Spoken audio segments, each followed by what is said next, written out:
Erev Tov from Katamon Yerushalayim, Katamon in Jerusalem, and we're meeting here to enter into the fifth session of a 10-part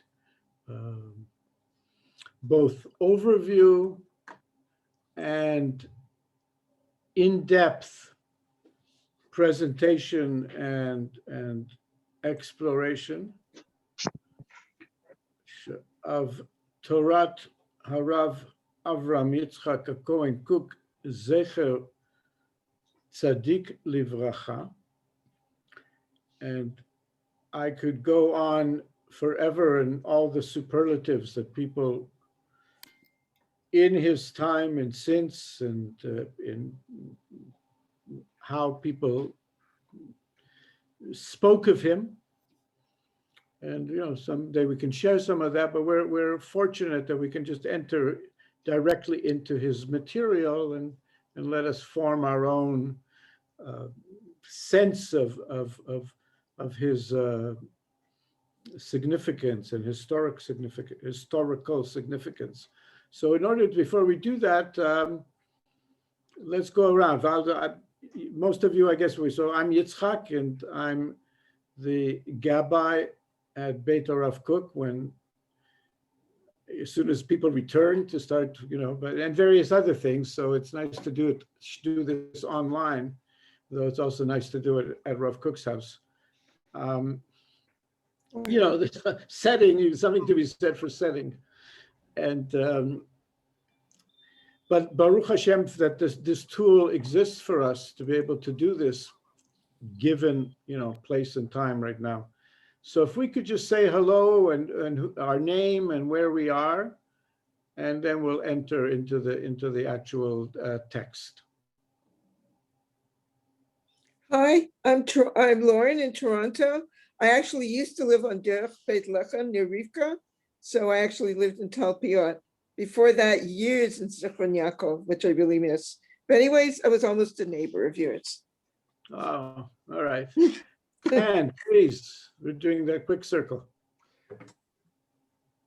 I'm David Jaffe. I'm located in Sharon, Massachusetts, and I lived at the corner of Yehuda and Beit Lechem for a while. So I was right near you, Lauren.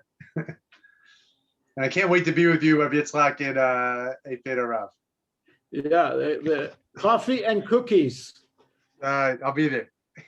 Especially the cookies. Please, who else? Yehuda, Rabbi Yehuda, please. Hello. Hi, no, not Rabbi. I'm Yehuda in Phoenix, sunny Phoenix. So, hi. Good for you. You can see the light. And the holiest, Rabbi Shmuley, Shalom Alecha, Kvodo. Oh, my goodness. So every time I come to Yerushalayim, not every time, when I come to Yerushalayim, I try to make Beit HaRav my first stop, actually. The first, right when I arrive. So shkoyach to you, and looking forward to learning. Yes. And who hasn't said hello yet? Anyone who's listening who hasn't? If not, we can enter the text, and I'll introduce. We're doing 3 sections, and I'll introduce it as we go and set it in our framework. But I like to give Rav Kook the first expression, and also in order to, I want to share with you a poem, and this is just pieces of a poem. The name of the poem, and I only have English excerpts from it here, so we'll end up doing it faster. But the poem is like this. This is what Rav Kook said. It's Ma'amar Moshe el Paro. It's what Moses told Pharaoh, Lahatzia lefanav, to suggest before him. I have a hatza'ah for you. I have a suggestion for you. Sheishalach et Israel, that he should send out Israel. And begins an extraordinary poem that's about 20, 40, I don't know, around 60 lines. And this is maybe a 20% of it, but to give you a sense. and it's only the English, but this is, Moses has come up and with Aaron, and you know the picture, we saw the movie and so on. He's there with his staff and with Aaron, and that's all. Don't you know, powerful king, for what is created a human being? Not to resemble the animal of the forest, and not to hunt for prey, and not for empty, vain entertainment. Only to establish the world through justice, to raise up generosity, to act in truth and righteousness, to wizen our beings with the knowledge of God. But to the deep sadness of the heart who loves justice, we don't see this among the multitudes. Human beings walking in darkness. Look at, if you will, Pharaoh, throughout your kingdom. Look at the activities of your nation. And of course, this can be applied to any kingdom and nation. Is it not just oppression, perversion, evil, stupidity, addiction to bad, to the most disgusting, to every disgraceful, humanly degrading act? And you, Pharaoh, Prime Minister, President, you're the master of this nation. Can you look at the great, I guess, divine inheritance dissolving away as we have this being of the person that we're all chasing only the body? The nation, oppression of the poor fills the nation. The violent perversion of justice in every corridor and corner. This could have been useful in the television broadcasts, in the corridors and corridors and corners of the Senate. Oppression of the poor in the nation, the violent perversion of justice in every corridor and corner, empty thoughts and delusions, falsehood and words of deceit. Every holy idea has distanced itself. Anything beautiful with holiness, the pharaohs and the world, they cannot even see. And that's an excerpt from a poem Rav Kook wrote about what Moses told Pharaoh when he was stepping up to him with the suggestion that, you know, we want to go. We don't want to be part of this anymore. Of course, we know Pharaoh had his own reaction, and you know, it was a process, and we got out. But and this is a wonderful poem. One time, if you're interested, we can go through it in the Hebrew, all of it. It's you know, Rav Kook's prophecy, prophetic. I mean, it's an extraordinary poem. So, but thank you for letting me share that, and please understand that you're probably we're the one of the. How many people have read these poems? I mean, I know in Rav Kook's world, some they're all in the collection of the Rav Kook publications, but they're hardly. Some of them are well known. Some of them are lyrics, a little bit, just a little bit, but most of it has not been read. And my understanding is Rav Kook wrote poetry when he was in Atzilut. He wrote Machshava when he was in Bria, Musar in Yetzirah, and Halacha in Asiyah. But when he was really in the experience, which was a lot, it came out in Shirah. And there are extraordinary Shirot. If people are interested, I would like nothing more than, I would love to do a Chabura of Rav Kook Shirah. if enough people are interested, it would be like, they're amazing. I mean, I love Dylan. I grew up, Dylan was my, in a certain way, he spoke for my soul. And in that way, it was like a Rebbe. And I had the picture of him up at the Kotel with the tefillin, up in my house for many years. Rav Kook's poetry is more complex than Dylan's, and it's in rhythm and rhyme. Some is also free verse, but so on. Okay, now I want to, with your permission, a little bit of history, a story in Rav Kook's life. I can stop the share and we can sort of pretend we're in the same room or something, but Rav Kook's life had 3, 4, 5 stopping stations. 1865, born, till 1904 at the age of 39, growing up in Europe, the Chafetz Chaim at the age of 23, and sat him down and said, "You're the next leader of Israel, go do it." And then he went to be a rabbi, and when he was 39 years old, because his father-in-law was already the Aderet here in Israel, being prepared to be the next Chief Rabbi of Jerusalem. And so then they arranged that when the Chief Rabbi of Yafo passed away, they invited Rav Kook to come to be the rabbi. And he came on the 28th of ER, 1904. And from that moment on, put his entire being into bringing forth the history of Israel.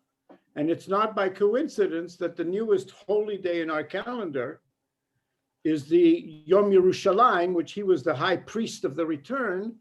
And Yom Yerushalayim is on the 28th day of ER, 1967, which happens to be the anniversary of the 28th day of ER in 1904, that Rav Kook first stepped foot in Israel.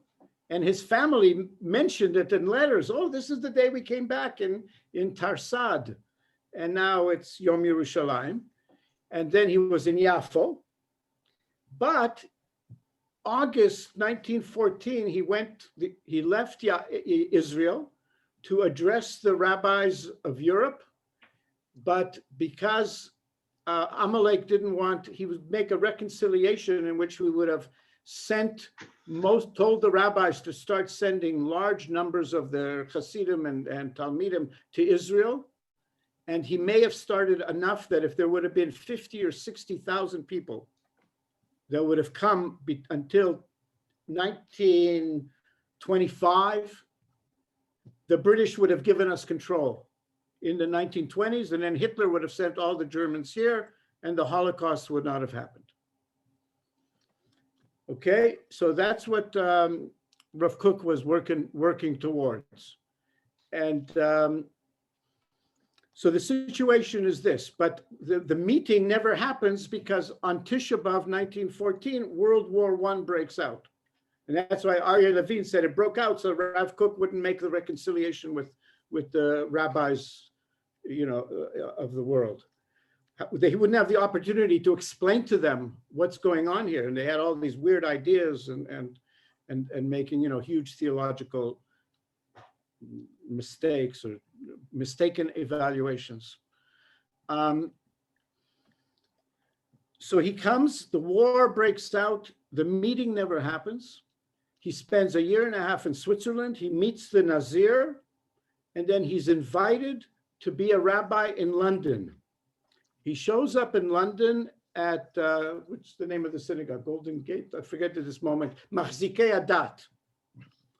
And he came at the end of 1916. And he becomes part of the activity there, and many, many people, come to see his shul, and it becomes very special. And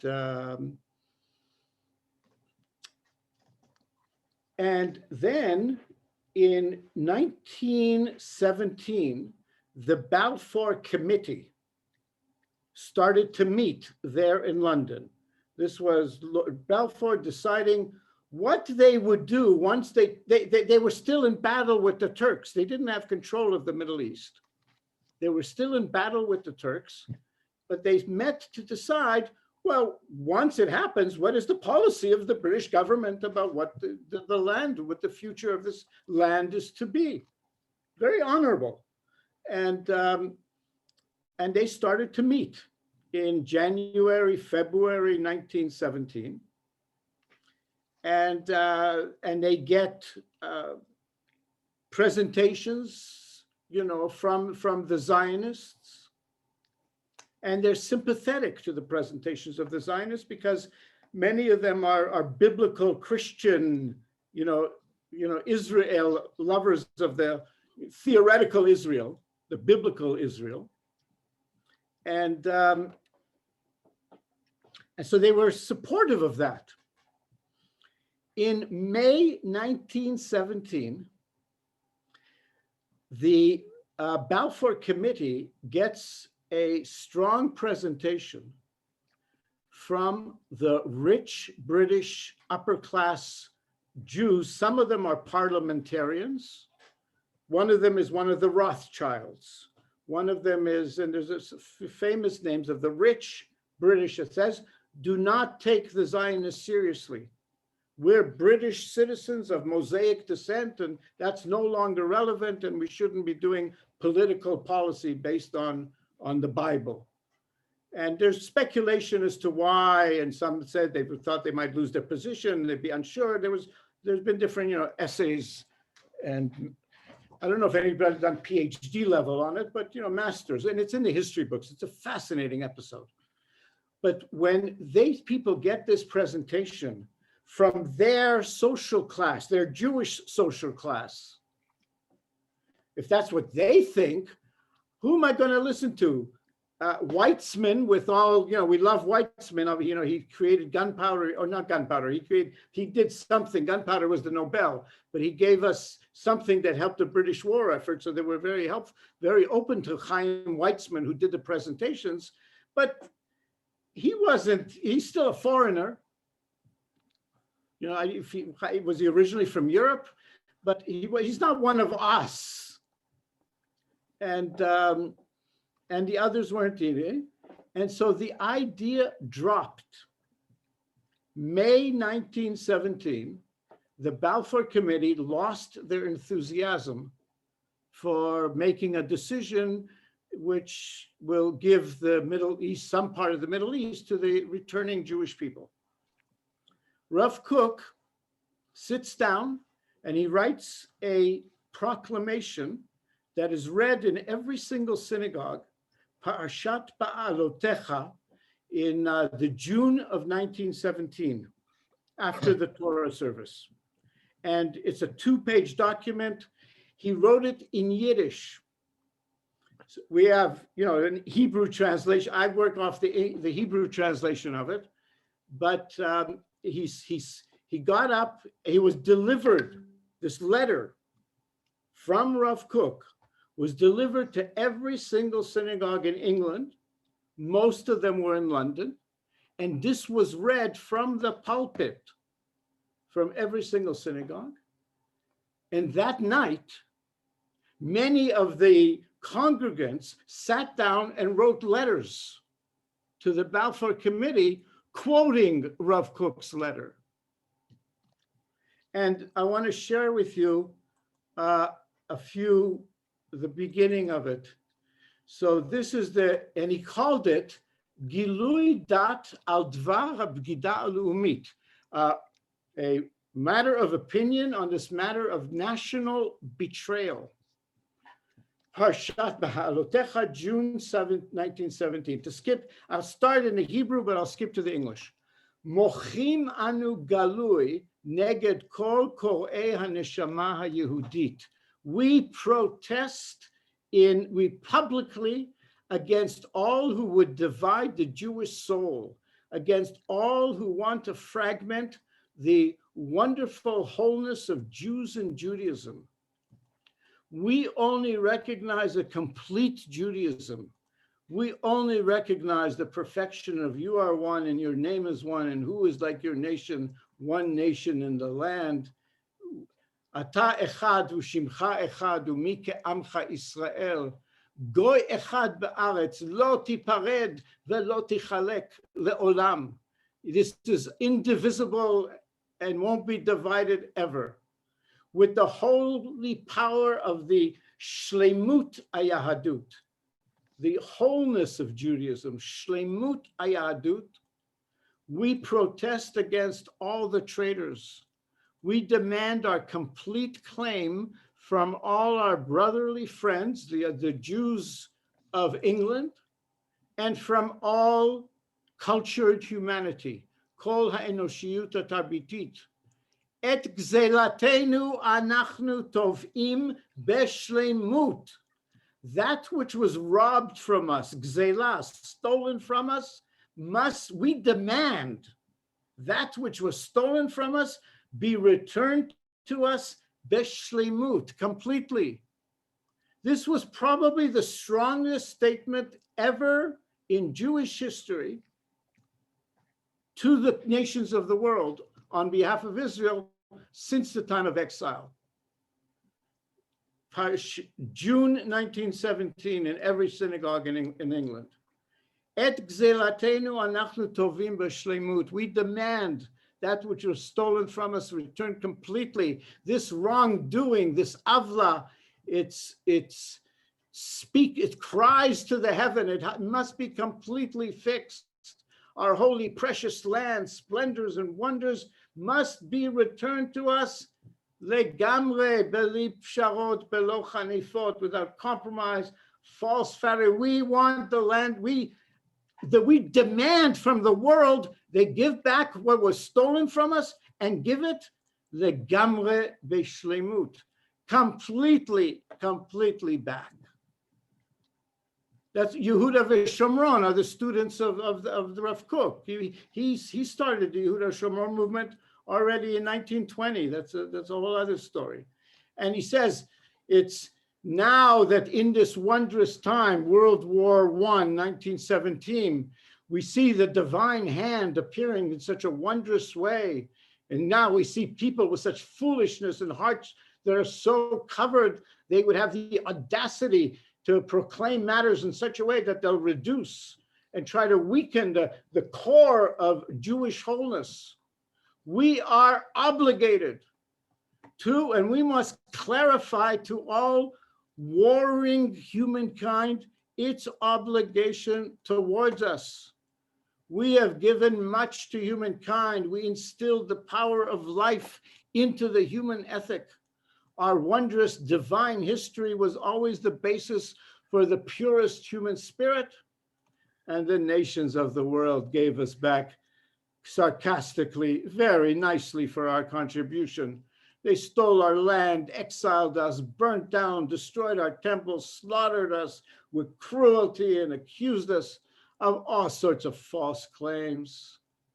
And now, as we apparently approach the end of the war, and we dream that the future after the war will bring new life that is much better than before, is it not incumbent upon us in this awful, wondrous, holy time? It is our great obligation to announce to all humankind that if they do not cleanse themselves from the murder and the theft that they caused Israel, they put the whole repair of the entire world in danger. When the nations will repair this great and awful crime, help us to fully arrange our lives and return to our land, when they will help us to establish our jurisdiction and help us to renew our holy and everyday life in spirit and matter, lives of strength and peace. I mean, we're doing it anyways. Then the shame of the world will be removed from the human society. Our great hope is that our holy righteousness will be recognized among humankind, those that are part of the covenant, the Israelites who don't understand what Israel's about, and those that are not.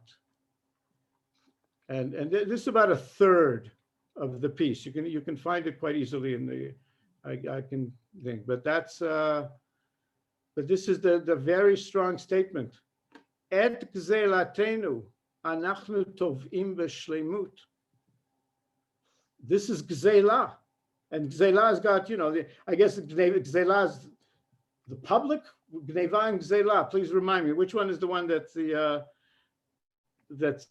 you do it publicly? Gazelle is public. So that's, yeah, perfect. So I mean, I'm not surprised that the I could have assumed it by the fact that he did, but maybe it was meaning something else. But yeah, the gzela, we demand completely. This screaming to heaven wrongdoing, screaming for thousands of years, from the scream started from the destruction of the temple.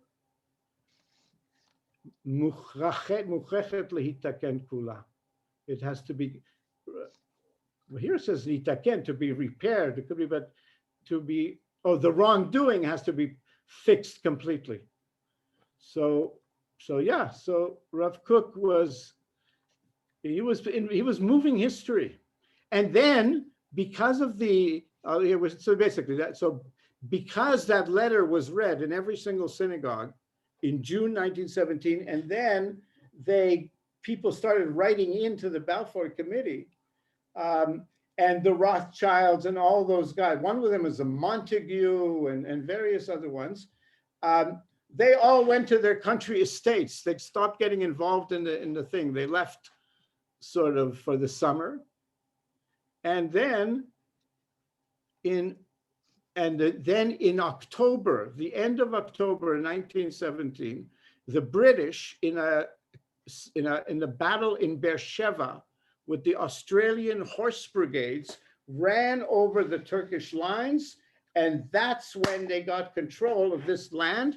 That was in the end of October 1917. And then immediately after that, here we are. I think it's even better here. Yeah, immediately after that, November 2nd, Lord Rothschild gets a letter. Pleasure conveying to you on behalf of Majesty's government the declaration of sympathy with the Jewish Zionist aspirations, submitted, approved. And this is the official quote. And well, the significance, we'll talk about the significance later, but His Majesty's government views with favor establishment Palestine national home for the Jewish people, and His Majesty's government will use their best endeavor to facilitate the achievement, as long as it's understood that nothing should be done which prejudices civil and religious, not national, civil and religious rights of existing non-Jewish communities in Palestine. And the population of the non-Jewish communities in Palestine has increased greatly, even since 1929, because so much of what has been the West Bank and all that was empty in the 1800s. Many people came there as the Zionists were returning because, hey, there might be work in this area. And that's how many of that's the history of what took place here. Of the non-Jewish communities in Palestine and the rights and political status enjoyed by Jews in any other country. And please be grateful, bring this declaration to the knowledge of the Zionist Federation, if you will. It itself, this statement alone, would not have had any impact in the world, except then the League of Nations put it into their article, whatever number, into the plan of the Middle East, and that became accepted as international law, international world law. And it was the only time in history that something like this had ever become, valid in international law. And if those Jews that were saying, we can't return to Israel because against the permission of the nation, which was one of the main theological argument, it's finished then. Here's the permission of the nations. And there were books and essays written about that. And it didn't change them. They were so locked into where they were locked that it didn't have much impact, and that world stayed closed until it was too late. But Rav Kook was really, but it is the strongest statement of to the world of Jewish human rights that was ever publicly. So you have to read the whole document. There may even be I'd be surprised there isn't a translation of it, but it's tremendous. Okay, so thank you for that. And now, this is supposed to be the introductory part. And so, however, now I want to go into today's learning. And where we are is on the 5th level of the 5 yesodot, foundations that the Nazir identified as. These are the 5 foundations of Rav Kook's gestalt, Rav Kook's entire worldview. And they are, to review, and each week we learned into that section, and this is volume 2 of Orot HaKodesh. The first one is HaKodesh HaKlali, everything is holy. The second one is a Chayut HaOlamit, everything is chai, everything is alive. Even this wood and rocks, they're all part of life. The third principle is Ha'achdut HaKolelet. It's all one. It's an all part of an all-encompassing one. And then the fourth principle, which is what we did last week, is Hatov HaKlali, the klal, the universal good. It's a creation of a holy, it's a creation of love. And so it's a creation of completely good. Well, what about Ra, bad? And he speaks about that as being the ultimate tool to grow the good. In dealing with the bad, we contribute to the perfection of the world. And then we join in with that, and then we feel like we're worthy of reward. And which is a whole line of thinking in Ashlag and so on. We decided to enter this because big deal, you've given it to us, let's earn it. I think we underestimated the difficulty. But those are the 4. And now the 5th principle is under the name Hitaloot HaOlam, the elevation of the world. The entire world is in a process of aliyah, elevation. And in the facing page of this section, which he usually picks a quote from the Zohar illustrating this principle, in this case, the Nazir, and of course, everybody knows who I mean, by the Nazir. Where's this picture? Right, Rav David Cohen, Rav Kook's main student, and along with Rav Kook, probably the most significant intellect, spiritual intellect of our time. His writings are worthy of deep learning. But he was Rav Kook's main student. And so he identified and he arranged it this way. And in the 5th one, he decided to put in a quote with Rav Kook's permission. Rav Kook saw what he did from Moshe Chaim Luzzatto, from his Gates of Wisdom, Gates 30 and 31. And they are that Ha'olamot nivra'u b'derech sheyochlu la'alot. The worlds were created in such a way that they're able to elevate from their level. This is for this reason that they descended at the time of the breakage was so that they could rise little by little until everything will return to its most whole level, introducing the Kabbalah of Shvirat HaKelim, that the process of creation, part of the stage is the breakage of the vessels, and we're in the outcome of that. But let us understand, from the beginning days of existence, from the beginning of history, the wheel is turning towards only one point, which is what? Hashlemut ha'acharon, shehu begeula ha'atida. This is the complete final shlemut, wholeness, that is the geula ha'atida, the future redemption and liberation that, you know, he was writing this in the 1600s. He understood that history is moving towards this, and now in the 1900s, and here we are in 2100, and things are speeding up. This wheel is turning for this final completion, for the Geula Atida. So that's where we are in history.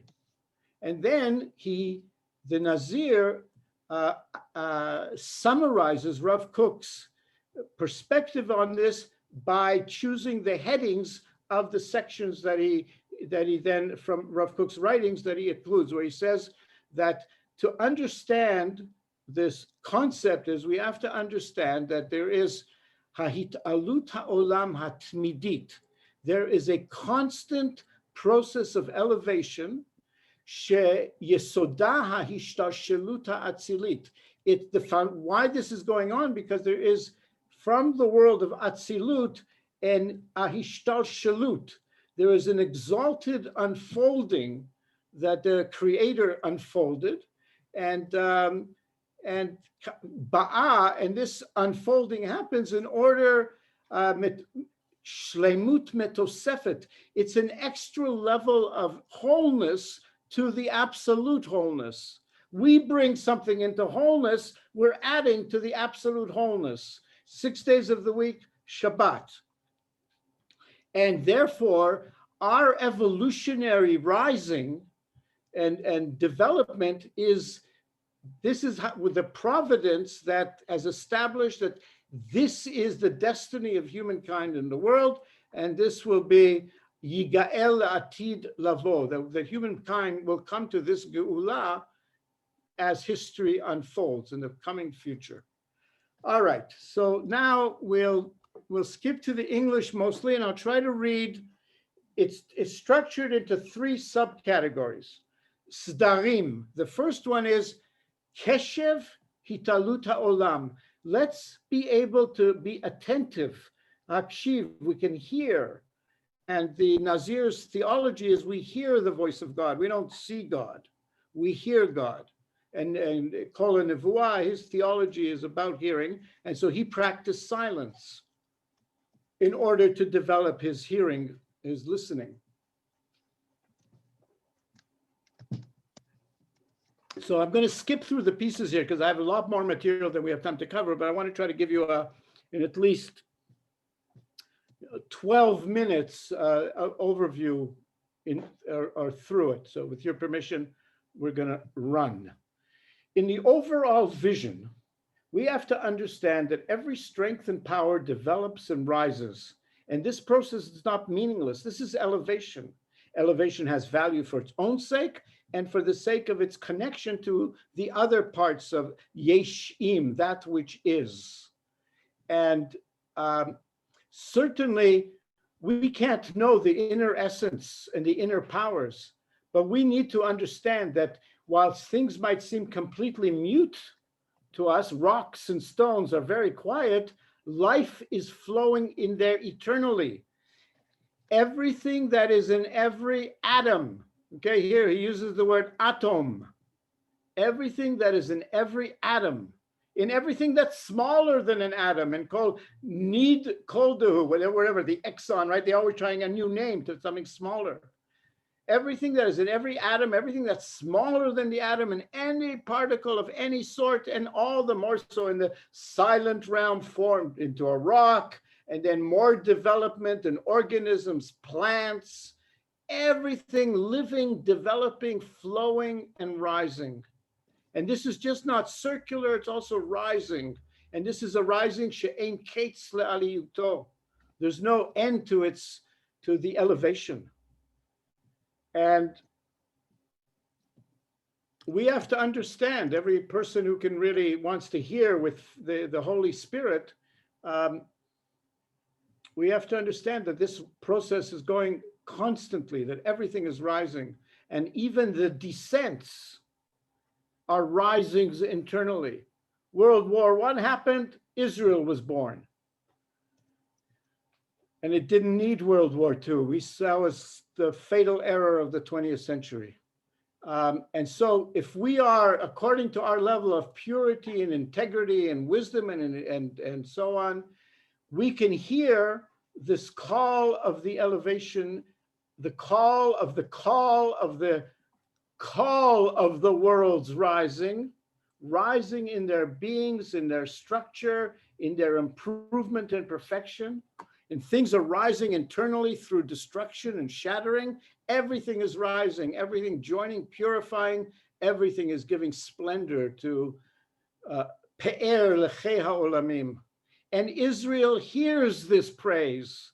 Israel is rising. We've been tuned into this. We're Hakshava, Shema Israel. Hear, O Israel, right? It's the Keshev, it's the ability to hear this. And that's what Israel's all about, Shema Israel. Israel hears this, it rises with the rising, and the Srafim and the Ofanim, we hang out with them, and all of this is carrying the Gaon Hashem, the genius of God, and the spirit is alive in history, and the soul can be seen in the Torah and the faith.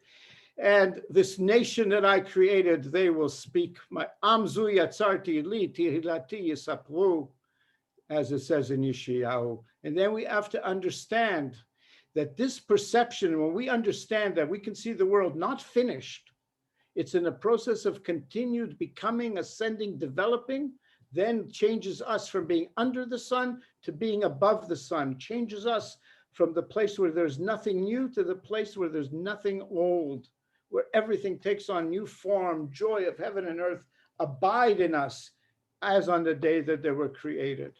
And so we really come to this time of uninterrupted Shabbat. And it takes a process of descent and ascent. And here, the breakage of the vessels and everything, it descended in order to ascend. And there is these two processes here. I'm summarizing. There's two processes here. There's the Shlemut Elohit, the God complete fullness. And there is the process of Hishtalmut. I have to find the word here, but just take my word from it. There is the process of bringing things to fulfillment. So part of God's greatness is that God has given us the capacity to participate in the perfection of the world. That's part of God's perfection that can allow us that significance as Tzelem Elokim. And let's understand that that's the process. And let's understand, he said, this is Seder Bet, the second principle of the three, Hitpatchut HaMit'alah, that we are in a process of rising evolution. Okay, he's writing this early 1900s. I could tell you exactly what year or which of the notebooks, but I don't know for sure. But let's assume around 1910. The Scopes trial, that's later, but everybody's freaking out about evolution, right? Rav Kook wrote like this. Christianity was like, oh, no way. The theory of evolution that is presently gaining acceptance in the world has a greater affinity with the secret teachings of Kabbalah than all other philosophies. Evolution precedes a course of improvement. This is the basis of optimism. How can we despair when we realize everything is evolving, improving? The inner meaning of evolution towards an improved state, we find an explanation of divinity with absolute clarity. It is precisely the Ein Sof, the infinite in action, that managed to bring to realization the infinite potentiality in the finite realm. And so that's what's happening here. Evolution sheds ways on all lights of God. They're discovering things about God. All existence ascends, as we can see in some of its parts. In the guppies, I mean, the little bit of evidence that they have. But he says its ascent is general and in particular. What history is ascending to is towards the heights of absolute good. The good and the comprehensive, they go together. Existence is destined to reach a point when the whole will assimilate the good in all its particulars. That's where the evolution is. The good will fill everything. Where Darwin saw this in a little physical trait that makes this better for the animal, that principle is embedded into creation. And this is the general ascent. No particularity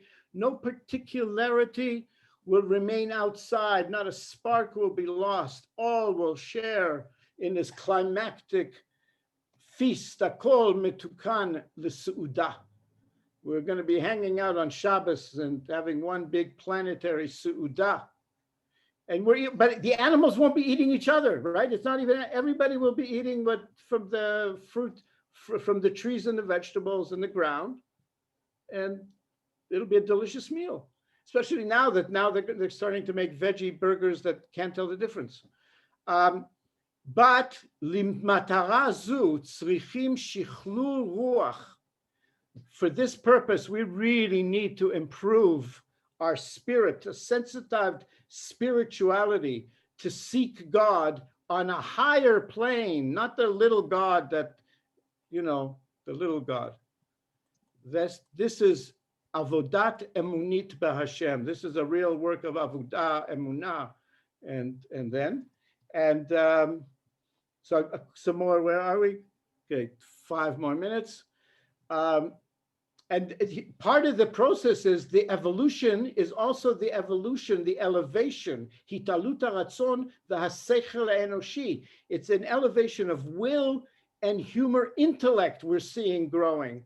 The content of the good in the world is developing, and this content is being revealed in the will and nature of the humans. There are, idealism is there are organizations based on improving things for the entire world. The richest people in the world are giving 50% of their money to help the world, and so on and so forth. All of that, we're seeing the good evolving. I mean, that's why I'm telling you, Bill Gates is my choice for Mashiach, because it's just pure good. And using real skills and with intelligence, not, and past human nature, wild. In the future, human nature will be better than now.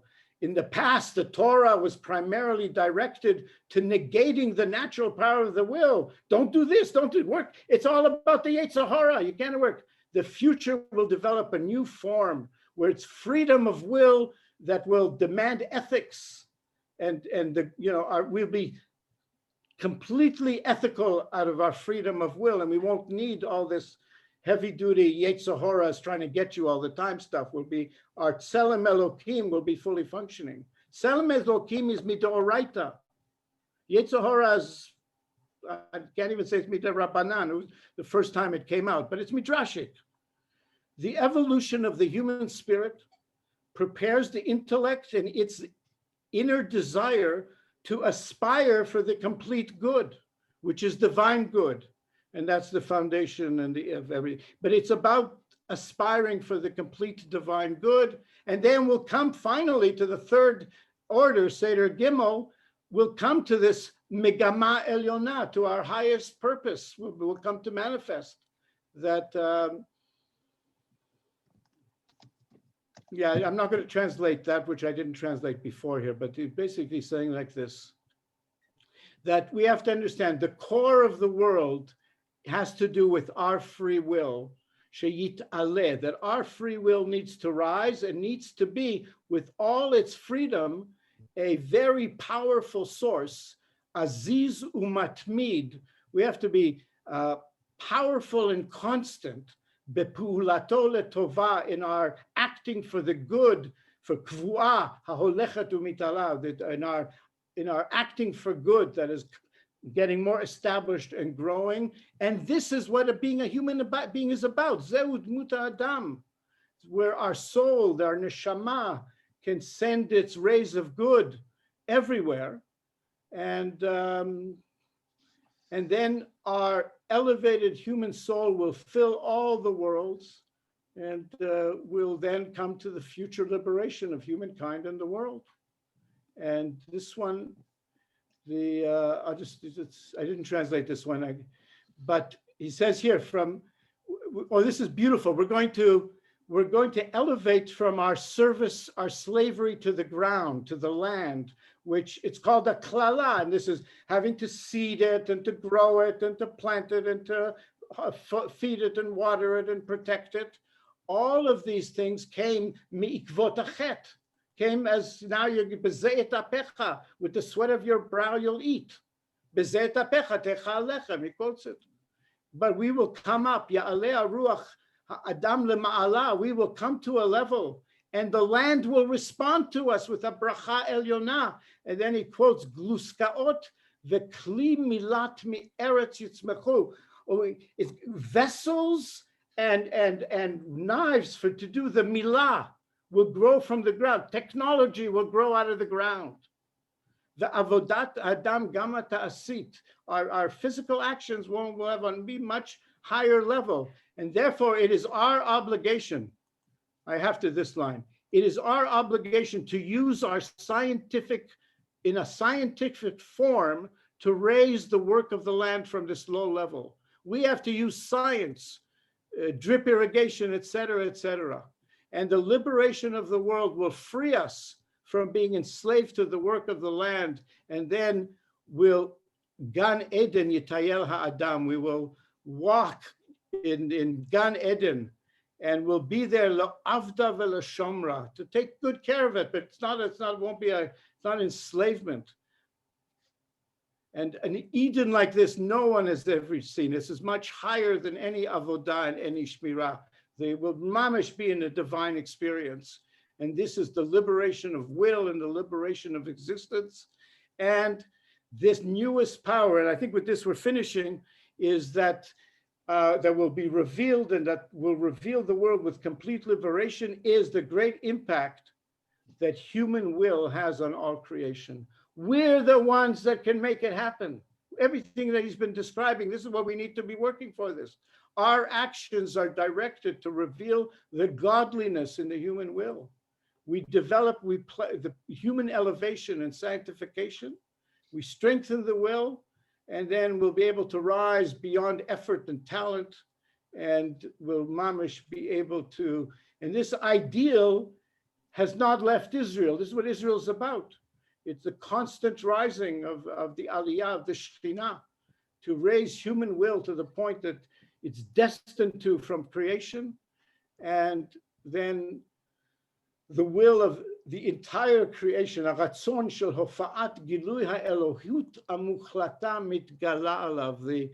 manifestation of the divine unity, the complete absolute divine unity will reveal itself upon us.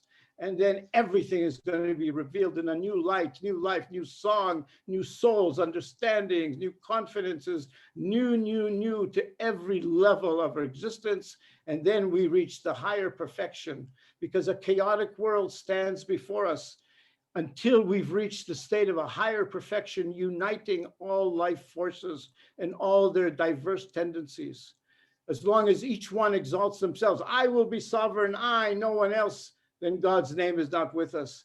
God's I'm on name the internet. The what?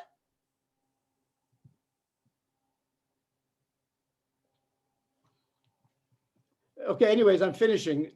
The light of truth. And he says, all life endeavor is about disclosing the light of the higher general harmony, not by rejecting any force, thought, movement, or tendency, but including מתוך הכנסתו של כל אחד לתוך הים הגדול של אור אין סוף, to bringing all existence into the huge ocean of the infinite light, ששם הכל מתאחד, הכל מתעלה, הכל מתרמם, והכל מתקדש. Everything is elevated, exalted, and hallowed, and the world is absolutely elevated. Hitaloot HaOlam, and thus he ends with this is the last piece that the Nazir doesn't give a title to. Et hakol, Et kol ha'olam, we seek to raise everything, the whole world, all the creatures, all living beings. We're under obligation to raise, refine the root of everything. We aspire to uplift and to attach to ourselves to the source from where light of life emanates, the foundation of life of all the worlds. And we aspire to enhance, elevate the divine illumination of all the worlds, uplift them and bring these divine ideas. We seek to liberate and to bring them forth freely. And then all the things that have been fragmented will all come together, and we'll come to understand that Bakol mitlabeshet shukat olamei ad ta'avat givat olam shelanu netzach Yisrael. We have to understand that all is a robe for the eternal quest, for the eternal one of Israel, and this great spirit will go forth, and nothing can stop it, and all human beings will elevate the flow of the worlds to their source. And then, and here he really ends, umime'al umitachat brachot yishtafu zera shalom yiten piryo. Blessings will flow from above and below. The seed of shalom will bear fruit. And he ends with a Hosea, the land, the earth shall respond, new grain, wine, and oil, and respond to Yisrael. Let's not worry about that reference, but this is what we're talking about, is the earth will respond to our bringing shalom into the world, and will really bring about the Edenic experience in our time and place. So may we be blessed to experience that and achieve that in our lifetime. And therefore, I want to, really bless all you, the idealists in the world that will come to really experience the ideal. But Rav Kook is it's very helpful to know that this is the divine plan. This is what's going to happen. I mean, we may have to, it'll happen through difficulty, or it can happen easily. But this is what is happening. And so it's very encouraging for those of us that say, we're here on the side of, we're here working lehetiv, to be tov. So brachot, may we succeed, and may we bring healing to everyone who needs a healing, including Bat Sheva Fredel, Bat Rachel, and Harel Ben Rina, and Shimshon Bergoda Zahavi. Venomar Amen, and thank you very, very much for your attention. And if any comments, sometimes it's hard to summarize Rav Kook, to try to finish, with 10, 15, depends. But anyways, I hope you have some appreciation why I have such enthusiasm for Torah to Rav Kook. I think I have good taste. But anyways, anybody can unmute, and anybody, please, I can unmute, I guess, but feel free. Is this generally the idea to bring Mashiach about? Well, it isn't in order to do that. It's in order to perfect life in our setting and circumstance to the main extent we can. Mashiach will come necessarily through that thing, but that is the messianic process. Okay, thank you. It's not like we're waiting for someone then, all right, you take over. Yitzchak, a question about evolution. It's probably not a quick question, but if there's a short answer, he seems very, very positive, and it's all going towards the good. I don't really know the biology so well, but I thought the idea was like survival of the fittest. Like a lot of things are going to die off. Like something's not fit. It seems like there's a lot of destruction that goes on in there, and he doesn't seem to relate to that. I'm wondering what is. Yeah, that's very. I would love it. He actually does. I saw the piece today. When I was reviewing sections. He actually talks about the force of the weakness, which makes room for the stronger as part of the design.